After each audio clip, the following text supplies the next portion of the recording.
And now, please give a warm welcome to founder Mandiant, co-founder and general partner Ballistic Ventures, Kevin Mandia, and Pulitzer Prize-winning cybersecurity journalist and author, Nicole Perlroth.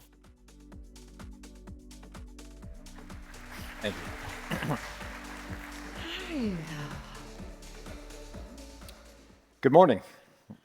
Today I'm here with Nicole Perlroth, who has about 28 minutes of things to say to you. And so I'm going to jump right in. I hope that you've all listened to her podcast, but I'm hoping she can break it down because in the 8 episodes of her To Catch a Thief podcast, I felt like I was, or my people were the folks that were on the front lines of many of the cases that Nicole talked about. But at the same time frame, she had a depth as to why the breaches were happening that we simply didn't have as folks that were showing up to do the forensics to figure out what happened and what to do about it. So Nicole, question one, because the voice of God did such a great job doing our intro, I didn't even share her background. And question one is this: why are the Chinese hacking us?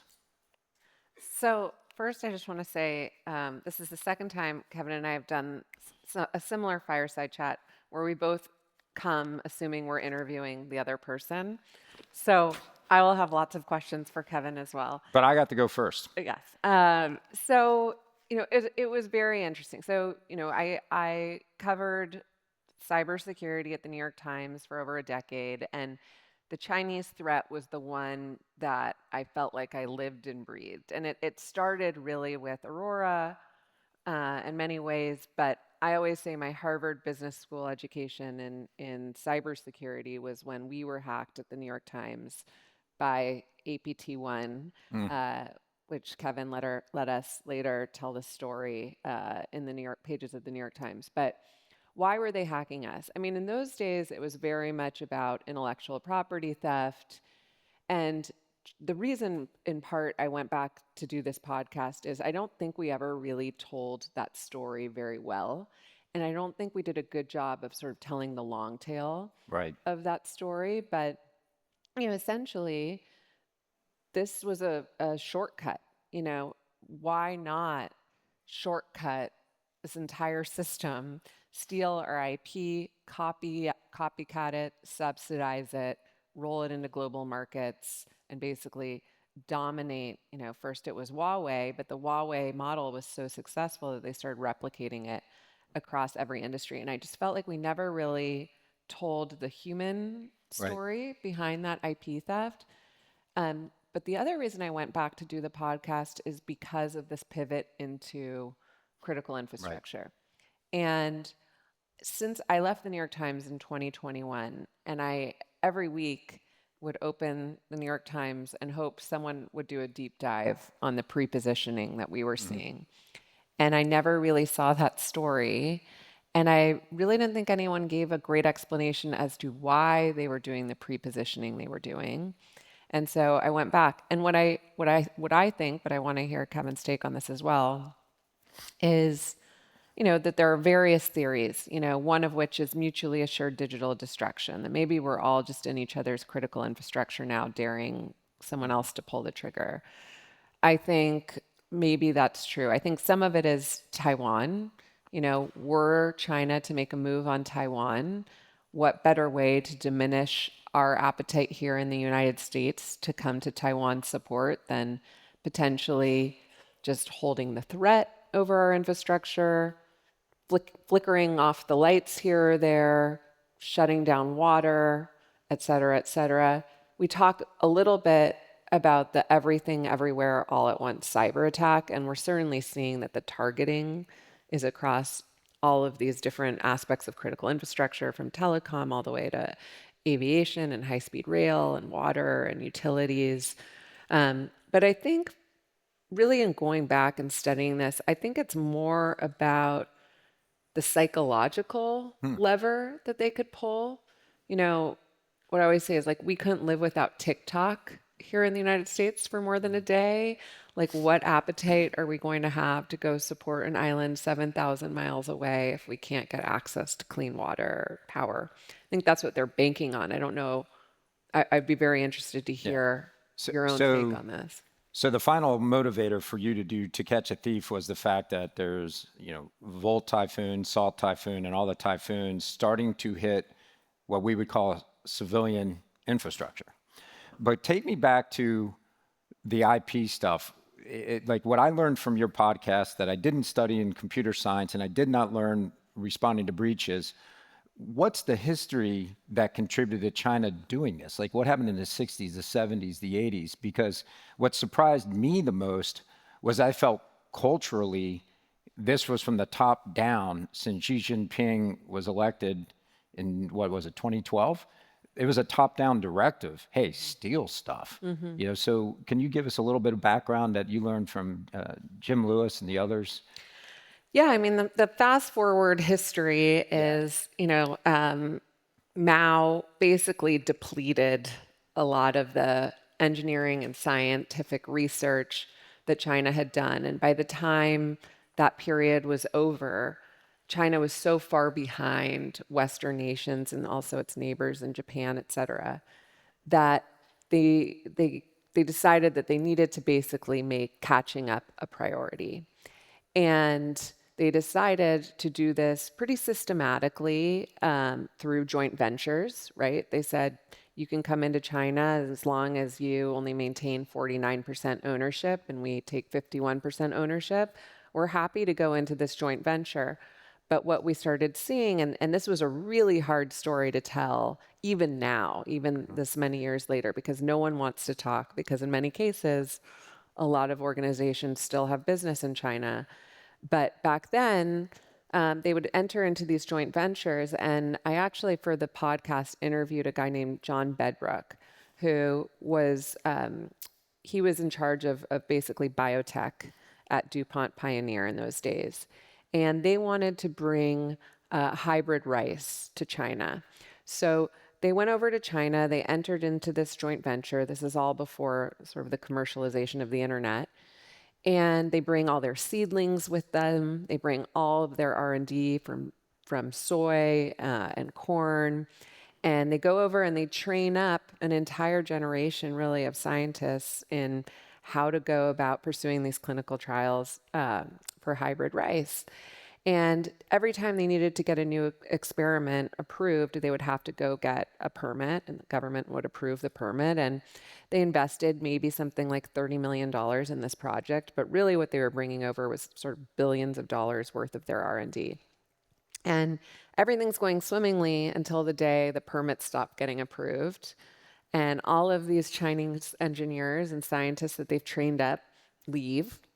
And then they open up a space across the street, literally, and they basically take everything that they had gotten from DuPont Pioneer and they just start copying it and rolling it out into markets. And when John was telling me this story, the natural human inclination is to say, well, why didn't you go fight back?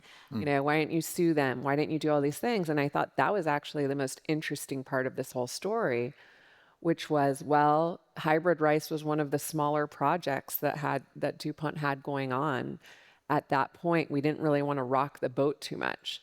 So the word from on down, up high was just say nothing. We'll swallow the loss. But every business that had entered into this joint venture was basically experiencing the same story. And then came the internet. And then they could basically just hack the IP almost for free. It didn't cost much to do this. And they were incredibly brazen about it. Usually they were doing it through spear phishing. And as you said, when I interviewed you for the podcast, you called them almost like the most polite hackers in cyberspace because they basically would announce themselves when they were there. So what I thought was very interesting was to go back and sort of tell that earlier story about the joint ventures. And the reason they were doing this is just because they had to catch up. And either, their choices were spend decades and millions, potentially billions of dollars on R&D, or you just go steal it. And they chose the latter. And then with the internet, it just started picking up at a frequency that I thought Americans really, really had no conception of. And that's why I went back to tell that story. Well, and in the podcast that all of you have listened to, it's there was a story by somebody that also said, they put cameras in their offices in China, and every time they would leave for the day, they would see folks come in and like dig through everything, right? Copy everything down and then leave. So that's fascinating to me. That's like the non-cyber aspect of the story that I never got to witness or understand, because every time I responded to a breach, I mean, I think every day of my career since 1995, myself or someone I've worked with has been responding to a breach out of China. But we never really asked why. We just responded to them. So anyway, it's been a good 30-year run. What was the breach? Oh, We'll start you're with asking China. me But questions now. what was the Okay. breach that you thought, okay, we're in a whole different world now. They just took the crown jewels of X. What was the one that you thought, oh dear, we're in trouble? So started responding to breaches in 1995. So there's quite a few of those because I think we lived through numerous shift changes. I still remember the first breach that I saw that first from 93 to 98 for me, it was Unix on Unix. So I still remember the first time I saw like an e-crime breach against a Windows NT machine and me thinking, oh, this is going to be interesting. I didn't even know how to see what processes were running on a Windows machine other than Task Manager, and it was real easy to not show up there. You couldn't figure out what was listening on ports on Windows in 1998 very easily. So I remember that shift change. I'm giving you the evasive answer because I think back to it. There were numerous times in my career where I went, whoa, this has changed. I remember the first time I saw the loss of email. And I remember going, okay, that's going to be a problem. Somebody's taken email from somebody else. That seemed real to me. First destructive attack was another shift change. I can say in 2004, when I started Mandiant, there's a shift change that surprised me a little bit. I'd responded from 1996-ish onwards for the military, but in 2004 I started Mandiant, and very shortly after we started, I remember responding to a breach in the private sector. I'm like, these are the guys I saw when I was in the military, and they were coming out of China. That was another one where I was like, uh-oh, they're starting to hit the defense industrial base in '04. So the landscape has shifted in '98, in 2003, when China started hitting the commercial sector with what I would consider military-grade offense. 2014, 15, we start to see destructive attacks and no risk or repercussions to doing them. You get a shift change with digital currency, and the ability to extort people anonymously, starts around 2017. You get client-side attacks in 2003, skip that one. So now if you're following me chronologically, I just leaped backwards. But hacking humans was new. In 93 to 98, if you're hacking, you just scan for open ports and services running and find an exploit against those services. Right around 2000, 2001 maybe, it might have been a little earlier, you start the spear phishing stuff, the client-side attacks that will never go away for the rest of our lives. And then I think you get things like even a shift change with scattered spider, where EDR gets potent enough and our anti-malware defenses get good enough, and we're trying to do good patch management. Now we have people hacking our help desks and helping the people that are hacking the people that we want to have help people. And so that's annoying. And then obviously what you really wanted me to say is, and then wait a minute, China's hacking civilian infrastructure, but for no reason. It was, I can tell you a bigger one for me might have been in 2015, catching Russia hacking, meaning what I would consider the Russian government hacking universities that were anti-Putin.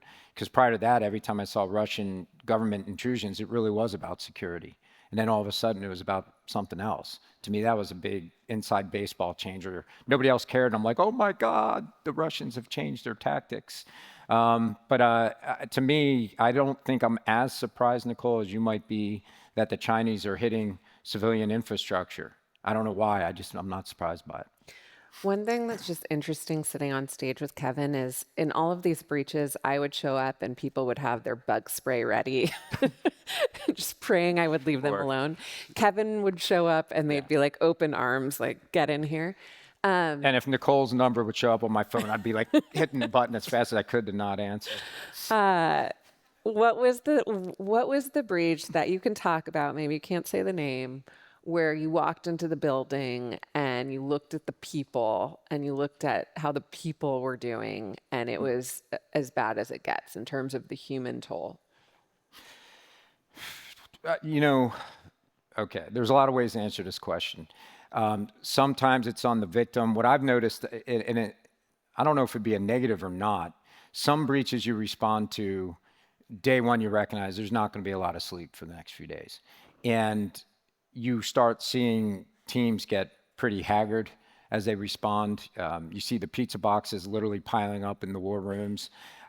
There's been a couple where I've looked around at the security operators that were all good at what they did, yet they got sucker punched and in the cyber, and I could tell they were all gonna like leave their jobs afterwards. That was the best way to say it. I remember going, man, they don't deserve what the press is saying, or their leadership doesn't deserve it, and we're fighting a good fight. I always use the same analogy, and I don't know how to update it, but I mean, we are playing defense and nothing else in cyber right now, and we're up against Wayne Gretzky penalty shots. I mean, sooner or later, no matter how good you are, you have that day where you're like, whoa, we lost, attacker has a foothold and we have a contested environment now. I mean, I think great security companies have contested environments, and great companies with great security programs do.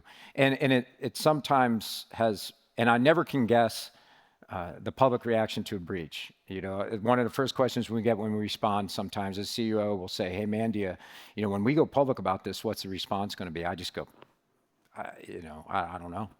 And that response does have negative impact. So I know that's not the answer you're looking for. There are some specifics where the impact of the breach was palpable walking the halls. You could see it on the faces of the people, and your heart goes out to them. You feel a pit in your stomach the same way they do as they go through it. And then, by the way, I had my own breach. That didn't feel great, So I forgot about that one. That was, but for what I went through in reality, I've seen customers go through harder situations than what I went through in 2020 with the Solo Inspector.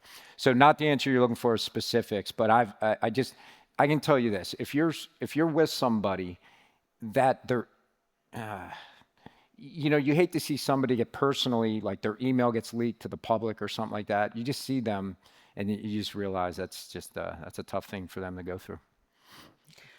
So for your own hack. Oh, you're back to me. Wait, how did this switch like this? Wait a minute, you were compromised too.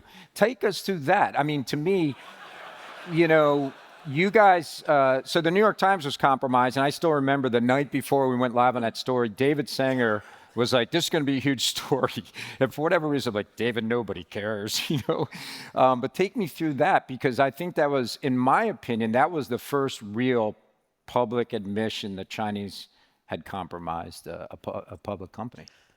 Really flipped that one Yeah, back. I totally flipped it, but we want to hear it, right? I mean, you went through it. Okay, it was fascinating. It was really fascinating to, when I got to the New York Times, I started hearing the line, there's only two types of companies that have been breached, companies that don't know they've been breached, and we always left out the words by China. And I made that my goal. Okay, I think like when the New York Times hired me, they thought I was like going to cover like semantics acquisitions or something. Then I heard this line and I was like, that's not interesting. That's interesting. And I knocked on a lot of doors to a lot of people who said, Nicole, I'll never talk about this with you. And then maybe the best or worst thing happened, which was we were hacked at the New York Times. And, it wasn't like someone assigned me the story. I actually had made a point to reach out to people on our security team at the New York Times and said, hey, they just hired me to cover cybersecurity. They really should not have hired me to cover cybersecurity. Help. And so it was someone on our team who told me, it looks like we've just been hacked by China. So I had this incredible experience of essentially being able to embed to a certain extent with our own team as we brought in Mandiant and as the FBI came in and did their questioning. And for several months, was able to really watch this thing play out as like the guy we called the Beijing summer intern roll in at 9 a.m. Beijing time and break for lunch and roll out at 5 p.m. Beijing time. And I just the whole time was just kind of reporting on the story and put a draft together and sent it to my editor, and my editor sent it to my editor's editor, and then all of a sudden all hell broke loose, and I'm on a call with the masthead, and they're like, we should not be publishing this story. And the questions they had were, what will our competitors say? And I think someone did ask, what will this mean for our Chinese operation? We had just launched the New York Times Chinese language site, I think it was 6 months earlier.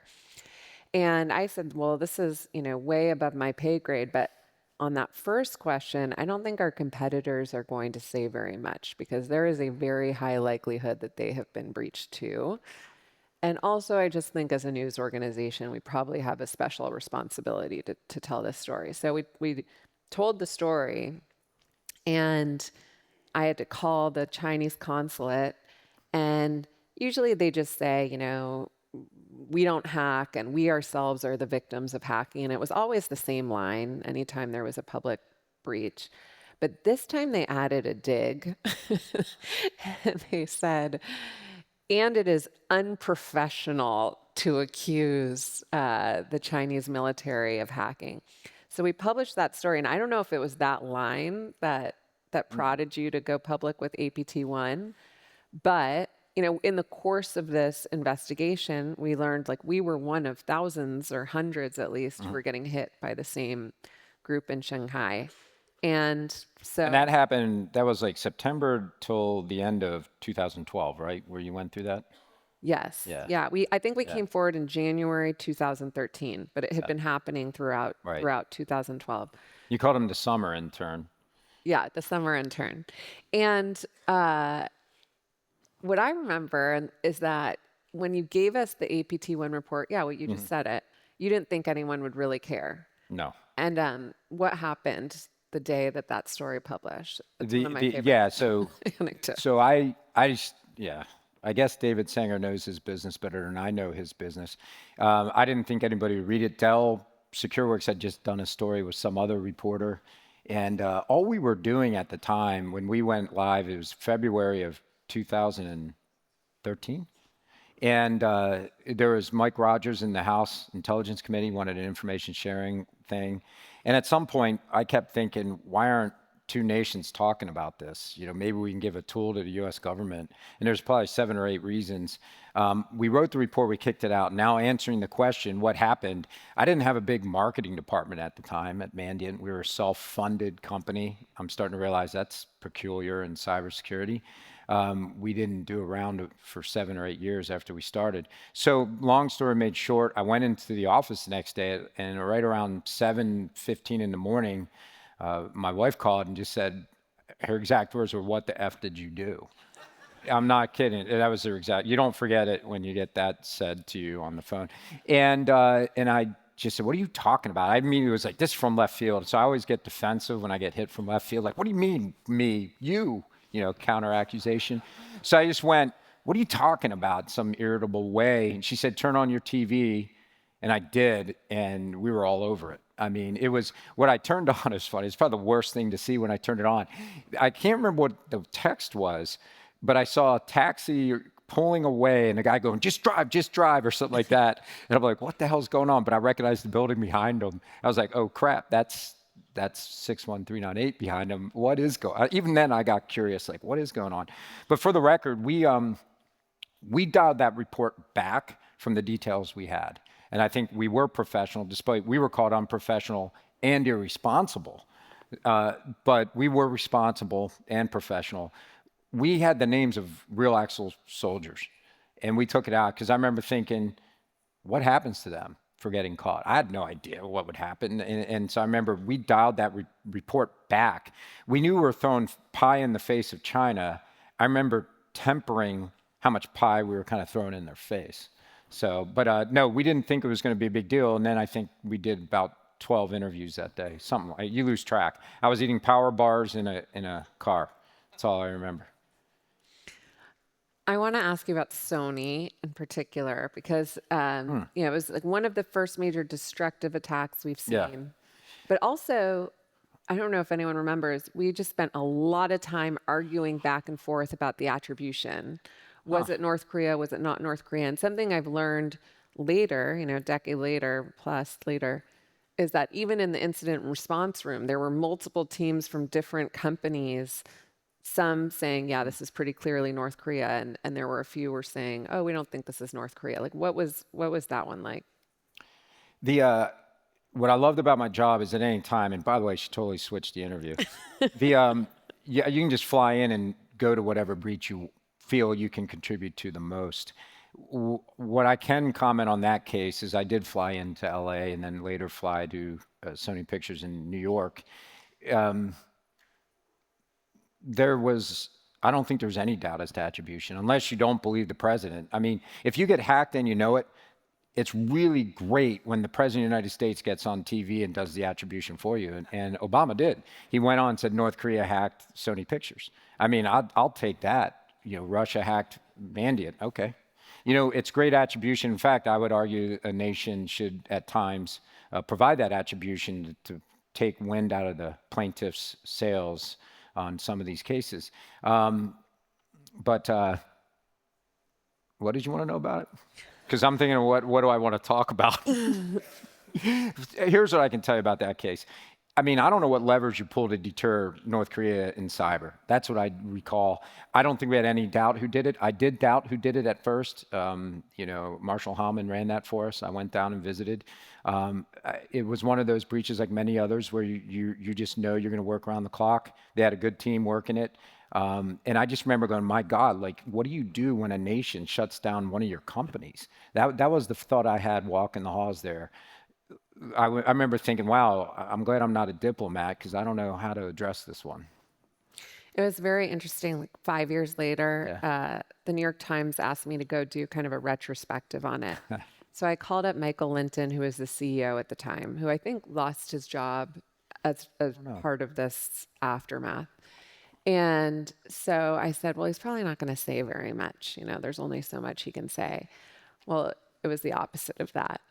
And what he told me was this really interesting story. He said, actually, before he was in Hollywood, before he was at Sony, he was in publishing. And I think he was at the publisher that had Salman Rushdie.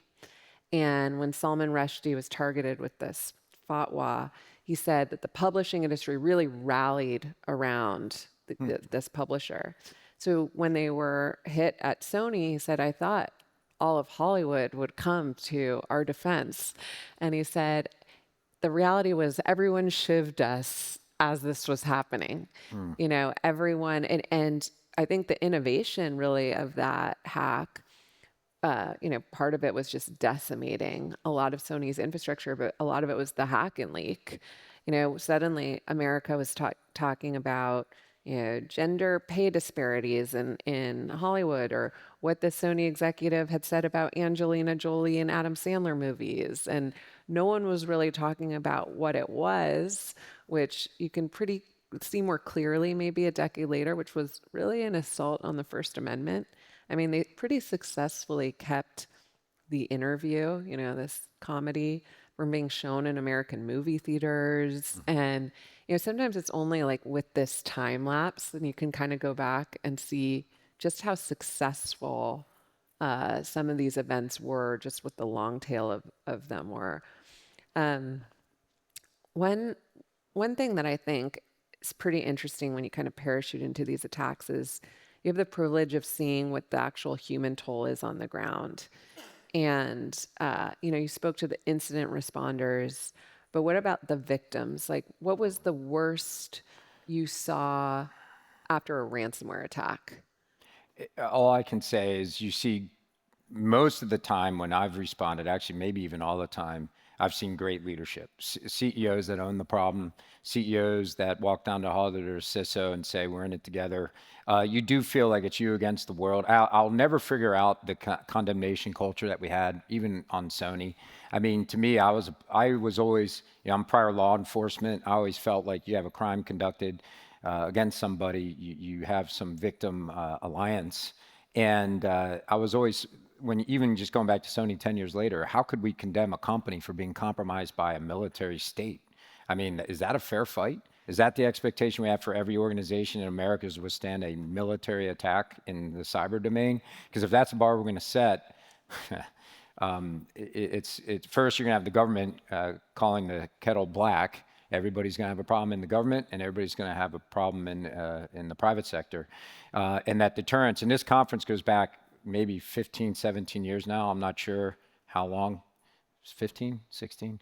And we've always said it takes people plus technology plus diplomacy, like real risks and repercussions outside of the cyber domain to address some of these things. We are at 0:00, Nicole. And I think you asked me as many questions as I asked you. So well done. Touche. Thank you so much. I think we're on break at this point. Thank you.